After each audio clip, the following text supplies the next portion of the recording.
Hi friends, स्वागत है आपके YouTube channel exam centre Deoghar में। तो आज देखने वाले हैं कक्षा 6 के विज्ञान।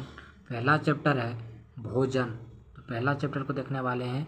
भोजन में पाए जाने वाले पोषक तत्व को पढ़ेंगे।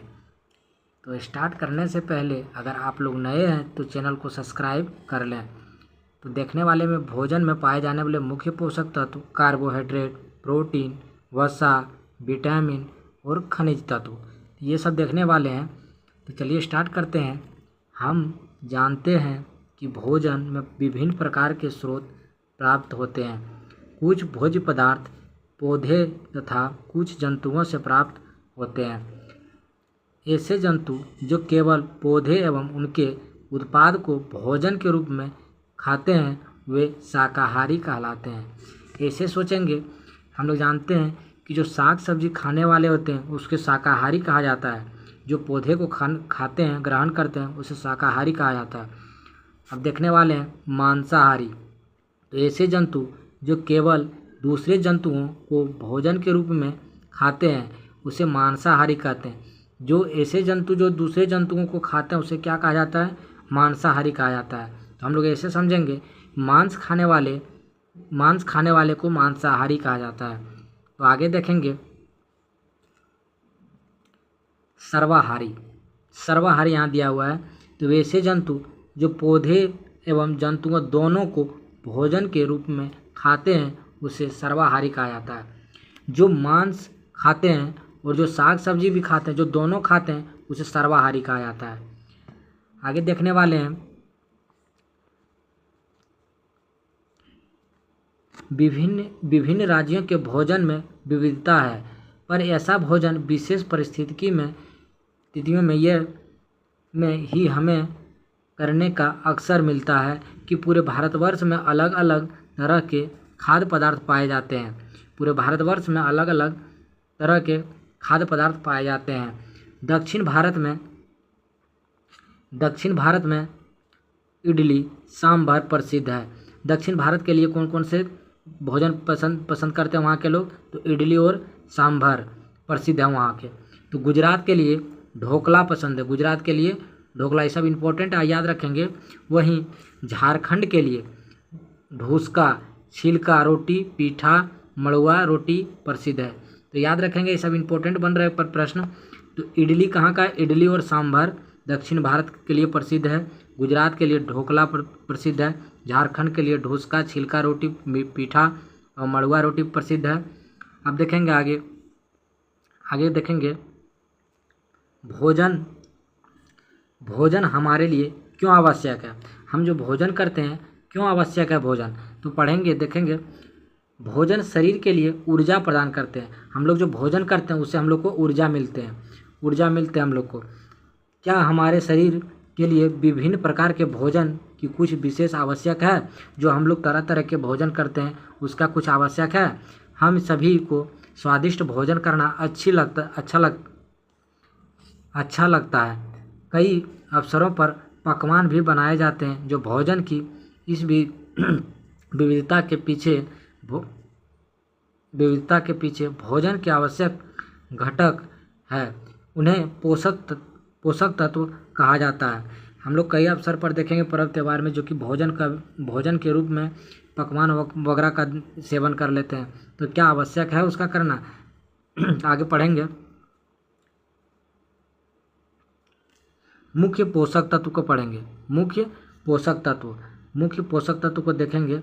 हमारे भोजन के मुख्य पोषक तत्व जैसे कार्बोहाइड्रेट, प्रोटीन, वसा, विटामिन, खनिज लवण, इसका अतिरिक्त हमारे भोजन में रुक्षांश तथा जल शामिल हैं। हमारे भोजन जो करते हैं तो क्या क्या भोजन में पाए जाते हैं? तो सबसे पहला चीज़ कार्बोहाइड्रेट पाए जाते हैं, प्रोटीन पाए जाते हैं, वसा पाए जाते हैं, विटामिन पाए जाते हैं, खनिज लवण पाए जाते हैं और इसके अतिरिक्त रुक्षांश पाए जाते हैं। जो हमारे रुक्षांश का क्या कार्य है? तो ये भोजन को पचाने का कार्य करते हैं, ये रुक्षांश। चलिए आगे देखेंगे। फिर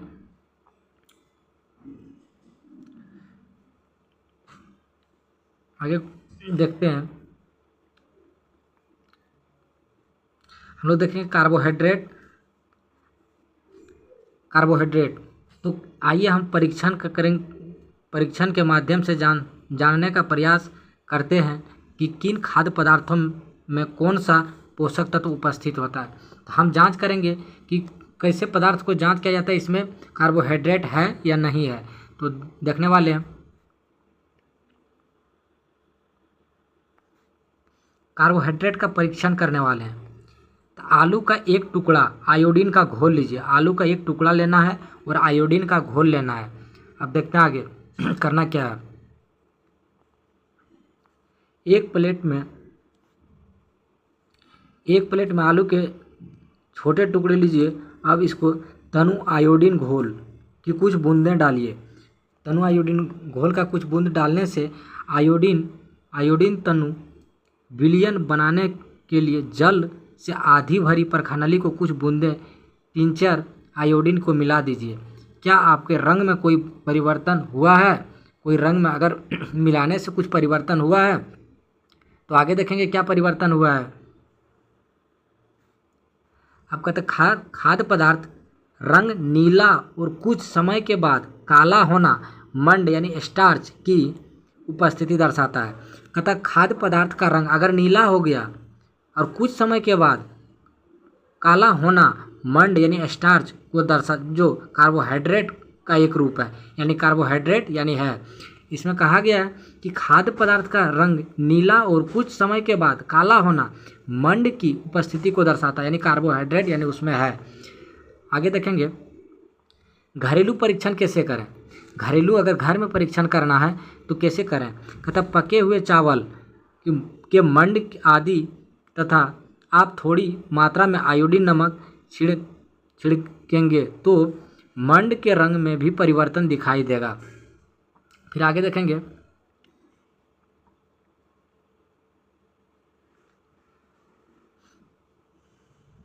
अब देखेंगे प्रोटीन का परीक्षण।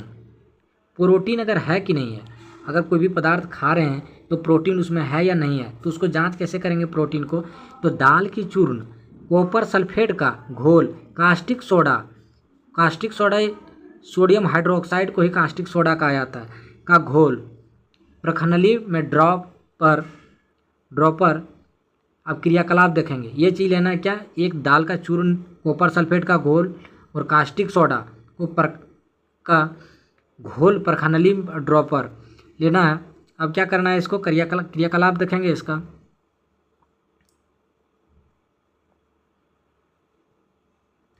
एक प्रखनली में दाल की चूर्ण डालिए, तब प्रखनली में दाल का चूर्ण डालना है। अब इसे कॉपर सल्फेट में घोल की 2 बूंद डालना है, कास्टिक सोडा के घोल की 10 बूंद डालना है। यानी प्रखनली में कॉपर सल्फेट का 2 बूंद डालना है और कास्टिक सोडा का 10 बूंद डालिए। अब प्रखनली को अच्छी तरह से हिलाइए। अब कहता है 100 मिलीलीटर पानी में 2 ग्राम कॉपर सल्फेट घोल से कॉपर सल्फेट का घोल बन जाता है। कहता है 100 मिलीलीटर पानी में 2 ग्राम कॉपर सल्फेट का घोल डालना है तो कॉपर सल्फेट का घोल बन जाता है। अब आगे देखेंगे। अब अवलोकन करना है, क्या आपके रंग में कोई परिवर्तन हुआ है। अब जांच करना है कि क्या कोई रंग में परिवर्तन हुआ है तो क्या हुआ है देखते हैं आगे। खाद्य पदार्थ का रंग बैंगनी होना प्रोटीन दर्शाता है। यहाँ पे इंपॉर्टेंट है, ये याद रखेंगे आप लोग।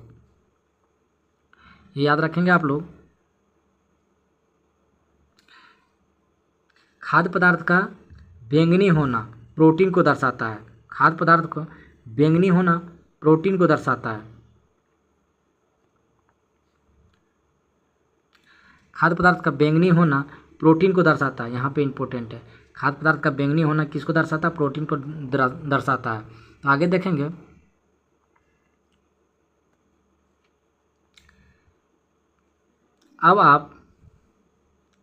अब आप इस परीक्षण को किसी दूसरे खाद्य पदार्थ के साथ दोहरा सकते हैं। जिस खाद्य पदार्थ का परीक्षण करना है, यदि वह ठोस है तो उसे उसका पहले पेस्ट अथवा चूर्ण बनाने का आवश्यक है। अगर कोई ठोस है तो उसका पेस्ट बनाने का आवश्यक है। चलिए आगे देखते हैं। फिर अब करना है वसा का परीक्षण करना है। वसा का परीक्षण इसका वसा को कैसे जांचेंगे, इसमें वसा है या नहीं है। तो मूंगफली के दाने के टुकड़े को सफ़ेद कागज़, मूंगफली के दाने को टुकड़े के स्थान पर स्थानीय उपलब्ध सुरगुजा, अरंडी, महुआ के बीज का उपयोग कर सकते हैं। आप लोग भी कर सकते हैं। अगर कोई कागज़ लीजिए और बादाम का मूंगफली, बादाम या मूंगफली बादाम का एक दाना लीजिए और उसको कस के दबाइए। अगर उसमें अगर तेल लगा हुआ मिल जाए कागज़ में तो जानिए उसमें वसा है। एक सफ़ेद कागज़ को मोड़कर उनके बीच मूंगफली के दाने को टुकड़े को रखिए और अंगूठे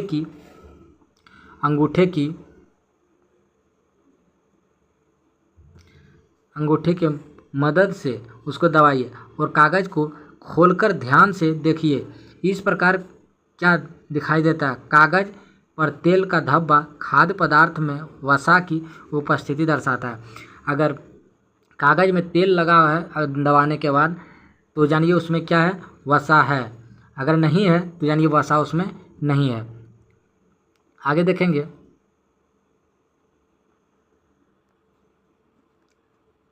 इसके अतिरिक्त हमारे शरीर के लिए रुक्षांश यानी रेशे जल की आवश्यकता होती है।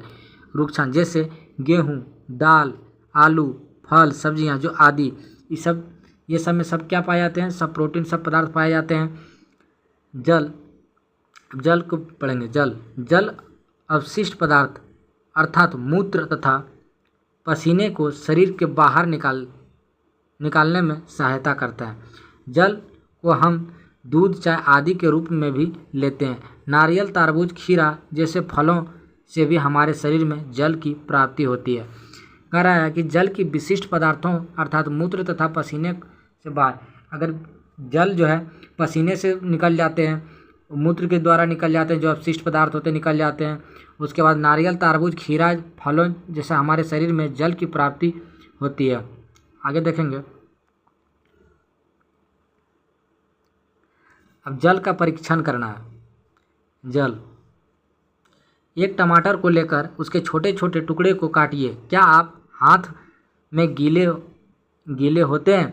ऐसे कौन कौन से फल हैं, सब्जियां हैं जिनके काटने से छीलने और मसलने से पानी की उपस्थिति का अनुभव होता है? ऐसा फलों या सब्जियों का सूची बनाइए।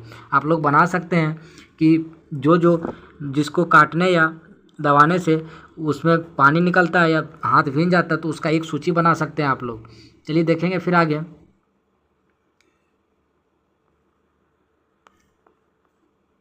अब देखेंगे टमाटर। कटे हुए टमाटर, हाथ गीला होना, यानी अगर टमाटर को काटते हैं तो हाथ गीला हो जाता है तो उसमें पानी की उपस्थिति है। उपयुक्त परीक्षण के माध्यम से आप विभिन्न प्रकार के खाद्य पदार्थों को लेकर विभिन्न पोषक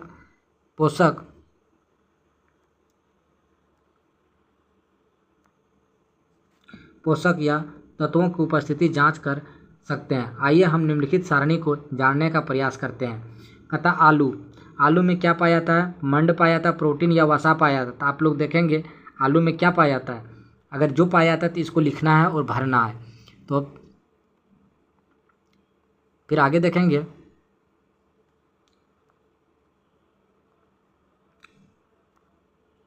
अगर आप लोग नहीं भर पा रहे हैं तो कमेंट करेंगे, हम यहाँ से आप लोगों को भरवा देंगे।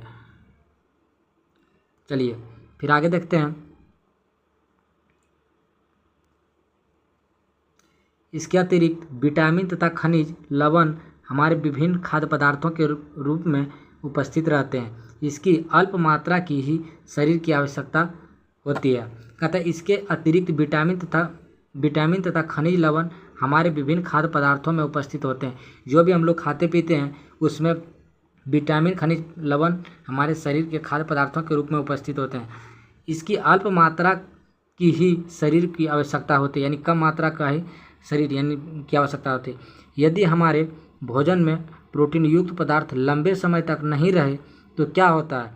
रुक्षांश किन भोज्य पदार्थों में पाए जाते हैं? हम लोग पढ़ेंगे। अगर प्रोटीन नहीं रहे भोजन में तो क्या हो सकता है? रुक्षांश नहीं रहे, रुक्षांश हम लोग अगर नहीं खाएं तो उससे क्या हानि हो सकता है और प्रोटीन नहीं अगर लेने से क्या हानि हो सकता है, तो आगे पढ़ेंगे हम लोग।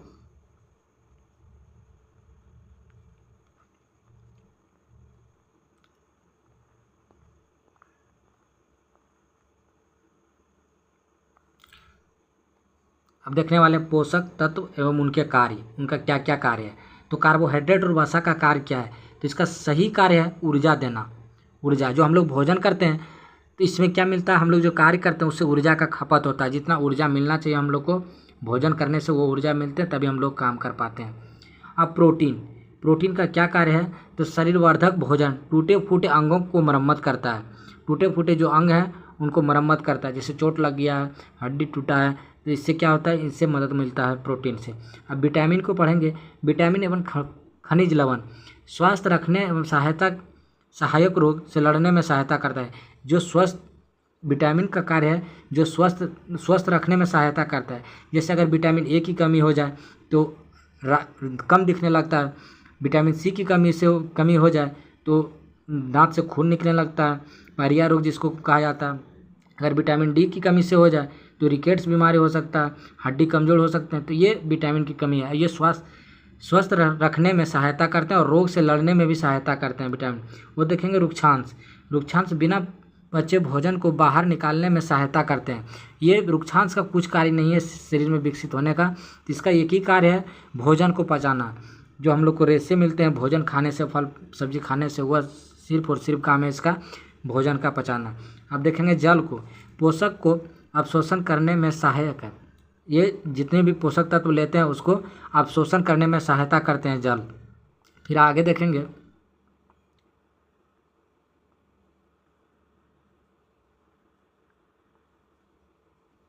आइए हम तत्वों के पोषक स्रोत पहचान करें और पहचान करने का प्रयास करते हैं।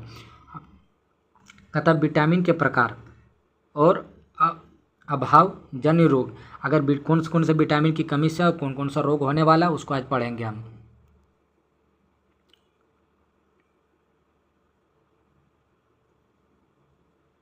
तो देखने वाले हैं विटामिन ए।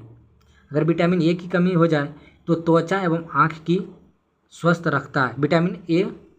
विटामिन ए अगर रहे तो आँख बढ़िया रहे, अगर विटामिन तो ए आँख के लिए सही है ये। और अगर अभाव हो जाए तो दृष्टिहीनता यानी कम दिखाई पड़ने लगता है, जिसे रतौंधी रोग कहा जाता है। विटामिन B1 देखेंगे, हृदय एवं परिसंचरण तंत्र को स्वस्थ रखता है। विटामिन B1 क्या है, तो हृदय एवं परिसंचरण तंत्र को स्वस्थ रखता है। अगर इसकी कमी हो जाए तो बेरी रोग हो सकता है। विटामिन B1 की कमी हो जाए तो बेरी रोग हो सकता है। विटामिन सी को देखेंगे, ये रोग से लड़ने में सहायता करता है। जो रोग हमारे शरीर में होते हैं वो विटामिन सी क्या करता है, रोग को लड़ने में सहायता करते हैं। अगर इसकी कमी हो जाए तो स्कर्वी रोग हो सकते हैं। स्कर्वी रोग हो सकते हैं विटामिन सी की कमी से। चलिए आगे देखेंगे विटामिन डी, हड्डियों एवं दांतों में कैल्शियम का उपयोग करने में सहायता करता है। अगर विटामिन डी अच्छे हैं शरीर में तो स्रोत हैं तो हड्डियों एवं दांतों को मजबूत रखते हैं। अगर इसकी कमी हो जाए तो रिकेटस बीमारी हो सकते हैं। चलिए आगे देखेंगे विटामिन ई को देखेंगे तो त्वचा एवं प्रजनन अंग को स्वस्थ रखता है। ये अगर विटामिन की मात्रा अगर शरीर में सही है तो त्वचा सही रहेंगे आपका और अंग को स्वस्थ रखता है। अगर इसकी कमी हो जाए तो त्वचा एवं प्रजनन तंत्र प्रभावित करते हैं। चलिए आज यहीं तक रखेंगे और आप लोग नए हैं तो चैनल को सब्सक्राइब कर लें और वीडियो को शेयर करें। थैंक यू, फिर मिलते हैं अगले वीडियो में।